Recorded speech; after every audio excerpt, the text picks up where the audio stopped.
ചോദ്യപേപ്പർ ചോർച്ചയിൽ ജുഡീഷ്യൽ അന്വേഷണം വേണമെന്ന് Kozhikode DCC president advocate K Praveenkumar. Crime branch അന്വേഷണം വെറും പ്രഹസനമാണ്.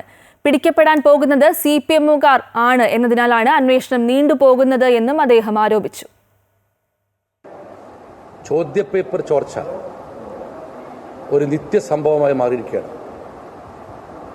ഇതിൻ്റെ ഉറവിടം കോഴിക്കോട്.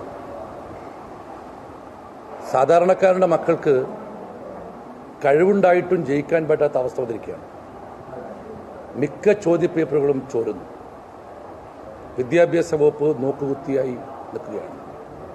യാതൊരു നടപടി ഉണ്ടാകുന്നില്ല, പരിഹാരം ഉണ്ടാകുന്നില്ല. ഞങ്ങൾ അന്വേഷണത്തിൽ മനസ്സിലായത് ഈ ചോദ്യപേപ്പർ പിന്നിൽ ഒരു മാഫിയാണ്. ആ മാഫിയയിൽ അടുത്ത് വളർന്നു വരുന്ന ഒരു ട്യൂഷൻ സെൻ്ററിനും CPM നേതാക്കൾക്കും വിദ്യാഭ്യാസ വകുപ്പിലെ ഇടതുപക്ഷ അനുകൂലികളായ ഉദ്യോഗസ്ഥർ നടക്കുന്ന ഒരു മാഫിയാണ് ഇതിൻ്റെ പിന്നിൽ.